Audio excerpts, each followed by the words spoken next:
경기도 남북부의 불균형 문제는 어제 오늘 일이 아닙니다. 그때마다 거론되는 이슈, 바로 경기도를 둘로 나누자는 분도인데요. 이제는 해묵은 과제처럼 돼버린 분도 논의가 정치권을 중심으로 본격적으로 움직이기 시작했습니다. 경기북도 설치 국회 추진단이 출범한 건데요. 김민철 공동대표에게 자세한 내용 들어봤습니다. 이상범 기자입니다. 안녕하세요, 의원님. 안녕하세요. 네, 경기북도 설치 국회 추진단이 출범을 했습니다. 의원님께서 전적으로 이끌으셨는데 소회가 남다를 것 같아요.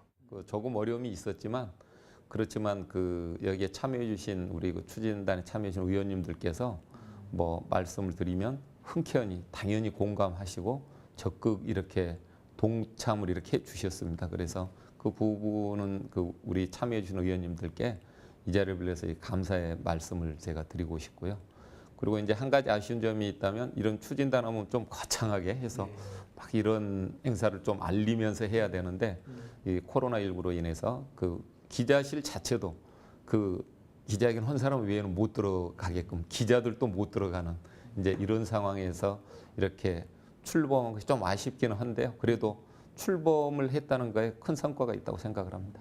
여야 의원들이 추진단에 참여하고 있습니다. 추진단 구성이 어떻게 되나요? 여야 의원님들이 이렇게 참여를 다 하셨는데 이제 사실 제일 먼저 이 부분은 여야가 함께 하고 있다는 것입니다. 그래서 우리 더불어민주당, 국민의힘 그리고 여기 정의당까지 여기에 계신 분들이 적극 추진단에 참여를 했고요. 또 정책 자문단까지 이렇게 참여하게 됐습니다. 그래서 행정학 전문이나 공법학 전문 그리고 이런 분들이 주축으로 해서 이제 또 자문단을 꾸려서 이제 입법하는 과정에 그분들께서 이제 도움도 많이 주시고 또 지역사회에서 그러한 부분을 설명을 많이 해줄 수 있는 그 여건이 갖춰졌다 이렇게 말씀드릴 수 있습니다. 지금 분도 소식을 처음 접한 도민도 있을 겁니다. 분도를 왜 해야 된다고 생각하시는 건가요?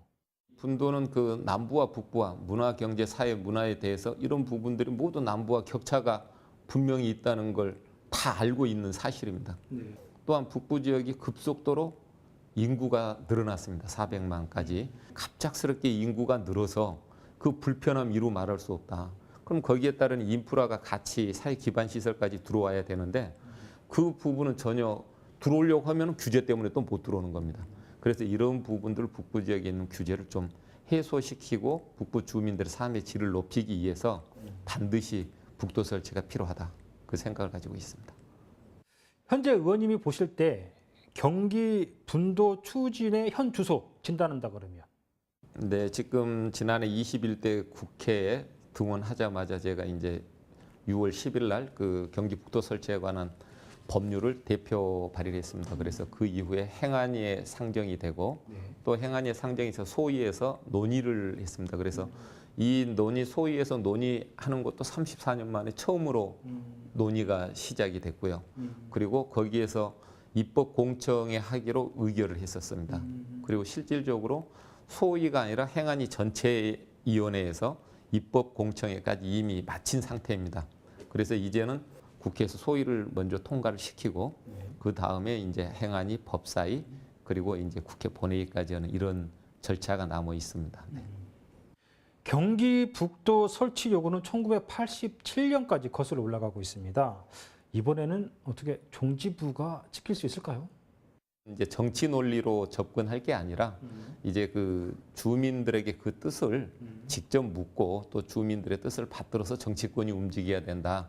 저는 이제 이런 생각을 가지고 있습니다.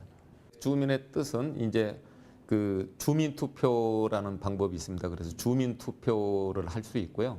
그래서 주민투표에서 경기도민들의 의견을 물어서 그 부분을 추진하게 되면 정치인들도 어쩔 수 없이 거기에 따라야 되지 않겠습니까? 그래서 주민들한테 그 뜻을 물어서 추진하는 게 바람직하다고 저는 생각을 합니다. 그래서 주민투표가 이루어질 때까지 저도 최선을 다 이렇게 할 생각입니다.